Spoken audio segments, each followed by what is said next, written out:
Los Salmos, 7 de septiembre de 2011.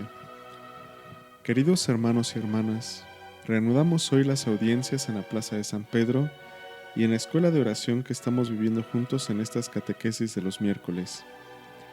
Quiero comenzar a meditar sobre algunos salmos que, como dije el pasado mes de junio, forman el libro de oración por excelencia. El primer salmo sobre el que me detendré es un salmo de lamentación y de súplica lleno de una profunda confianza, donde la certeza de la presencia de Dios es la base de la oración que brota de una condición de extrema dificultad en la que se encuentra el orante. Se trata del Salmo 3, referido por la tradición judía a David en el momento en que huye de su hijo Absalón. Es uno de los episodios más dramáticos y sufridos de la vida del rey, cuando su hijo usurpa su trono real y le obliga a abandonar Jerusalén para salvar su vida. La situación de peligro y de angustia que experimenta David hace, por tanto, de telón de fondo a esta oración y ayuda a comprenderla, presentándose como la situación típica en la que puede recitarse un salmo como este. Todo hombre puede reconocer en el clamor del salmista aquellos sentimientos de dolor, amargura y a la vez de confianza en Dios, que según la narración bíblica acompañaron a David al huir de su ciudad. El salmo comienza con una invocación al Señor. Señor, ¿cuántos son mis enemigos? ¿Cuántos se levantan contra mí? ¿Cuántos dicen de mí, ya no lo protege Dios? La descripción que el orante hace de su situación está marcada por tonos fuertemente dramáticos.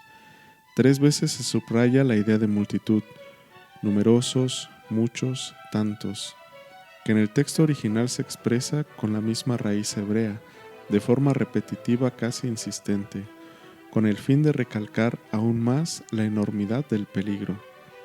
Esta insistencia sobre el número y la magnitud de los enemigos sirve para expresar la percepción, por parte del salmista, de la absoluta desproporción que existe entre él y sus perseguidores, una desproporción que justifica y fundamenta la urgencia de su petición de ayuda. Los opresores son muchos, toman la delantera, mientras que el orante está solo e inerme, bajo el poder de sus agresores. Sin embargo, la primera palabra que pronuncia el salmista es Señor. Su grito comienza con la invocación a Dios. Una multitud se cierne y se rebela contra él, generando un miedo que aumenta la amenaza, haciéndola parecer todavía más grande y aterradora. Pero el orante no se deja vencer por esta visión de muerte, mantiene firme la relación con el Dios de la vida y en primer lugar se dirige a él en busca de ayuda. Pero los enemigos tratan también de romper ese vínculo con Dios y de mellar la fe de su víctima. Insinúan que el Señor no puede intervenir, afirman que ni siquiera Dios puede salvarle. La agresión, por lo tanto, no es solo física, sino que toca la dimensión espiritual. El Señor no puede salvarle, dicen. Atacan el núcleo central del espíritu del salmista. Es la extrema tentación a la que se ve sometido el creyente. Es la tentación de perder la fe, la confianza en la cercanía de Dios. El justo supera la última prueba, permanece firme en la fe y en la certeza de la verdad y en la plena confianza en Dios, y precisamente así encuentra la vida y la verdad. Me parece que aquí el Salmo nos toca muy personalmente.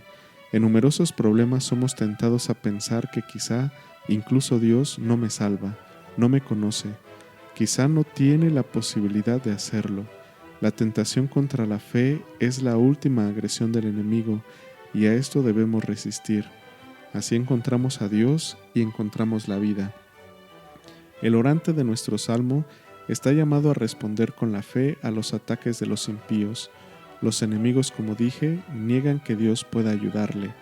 Él, en cambio, lo invoca, lo llama por su nombre, Señor, y luego se dirige a él con un tú enfático, que expresa una relación firme, sólida, y encierra en sí la certeza de la respuesta divina.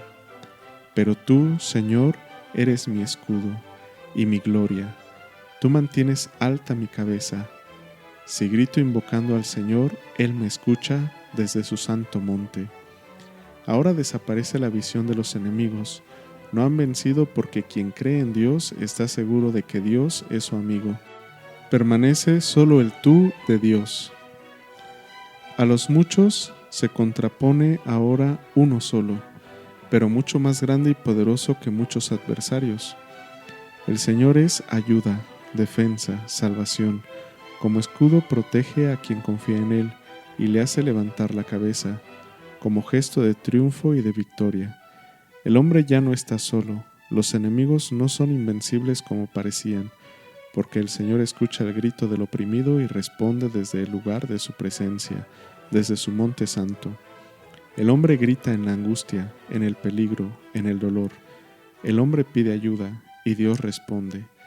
Este entrelazamiento del grito humano y la respuesta divina es la dialéctica de la oración y la clave de lectura de toda historia de la salvación.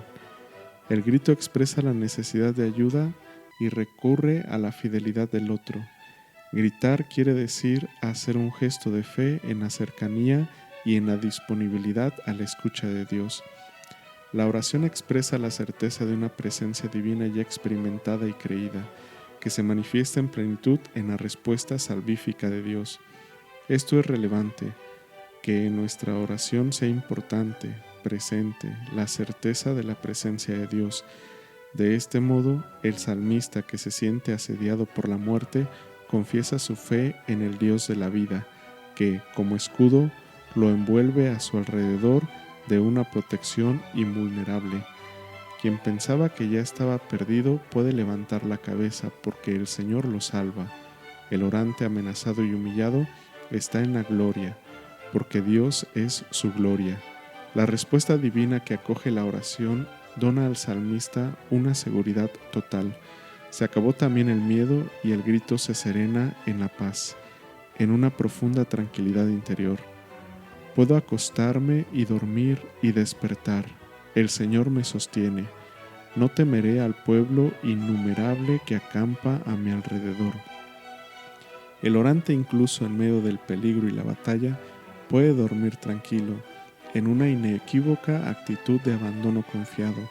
En torno a él acampan los adversarios, le asedian, son muchos, se levantan contra él, le ridiculizan y buscan hacerle caer, pero él, en cambio, se acuesta y duerme tranquilo y sereno, seguro de la presencia de Dios, y al despertar encuentra a Dios todavía a su lado, como custodio que no duerme, que le sostiene, le toma de la mano, no le abandona nunca. El miedo a la muerte está vencido por la presencia de aquel que no muere. Precisamente la noche, poblada de temores ataviáticos, la noche dolorosa de la soledad y de la angustiosa espera, ahora se transforma. Lo que evoca la muerte se convierte en presencia del Eterno. A la visibilidad del asalto enemigo, violento, imponente, se contrapone la presencia invisible de Dios con todo su poder invencible. Y es a Él a quien, después de su expresión de confianza, nuevamente el salmista dirige su oración. Levántate, Señor, sálvame, Dios mío. Los agresores se levantaban contra su víctima. Quien en cambio se levantará es el Señor y será para derribarlos. Dios los salvará respondiendo a su clamor. Por ello el Salmo concluye con la visión de la liberación del peligro que mata y de la tentación que puede hacer perecer.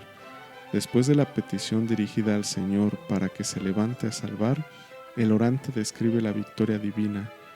Los enemigos que, con su injusta y cruel opresión, son símbolo de todo lo que se opone a Dios y a su plan de salvación, son derrotados. Golpeados en la boca, ya no podrán agredir con su destructiva violencia, y ni podrán ya insinuar el mal de la duda sobre la presencia y el obrar de Dios. Su hablar insensato y blasfemo es definitivamente desmentido y reducido al silencio de la intervención salvífica de Dios. De este modo el salmista puede concluir su oración con una frase de connotaciones litúrgicas que celebra en la gratitud y en la alabanza al Dios de la vida. De ti, Señor, viene la salvación, la bendición sobre tu pueblo. Queridos hermanos y hermanas, el Salmo 3 nos ha presentado una súplica llena de confianza y de consolación. Orando este salmo podemos hacer nuestros los sentimientos del salmista, figura del justo perseguido que encuentra en Jesús su realización. En el dolor, en el peligro, en la amargura de la incomprensión y de la ofensa, las palabras del salmo abren nuestro corazón a la certeza confortadora de la fe. Dios siempre está cerca, incluso en las dificultades, en los problemas, en las oscuridades de la vida. Escucha, responde y salva a su modo, pero es necesario saber reconocer su presencia y aceptar sus caminos, como David al huir de forma humillante de su hijo Absalón, como el justo perseguido, del libro de la sabiduría, y de forma última y cumplida como el Señor Jesús en el Gólgota. Y cuando a los ojos de los impíos Dios parece no intervenir y el Hijo muere, precisamente entonces se manifiesta para todos los creyentes la verdadera gloria y la realización definitiva de la salvación. Que el Señor nos done fe, nos ayude en nuestra debilidad y nos haga capaces de creer y de orar en los momentos de angustia, en las noches dolorosas de la duda y en los largos días del dolor, abandonándonos con confianza en Él, que es nuestro escudo y nuestra gloria. Gracias.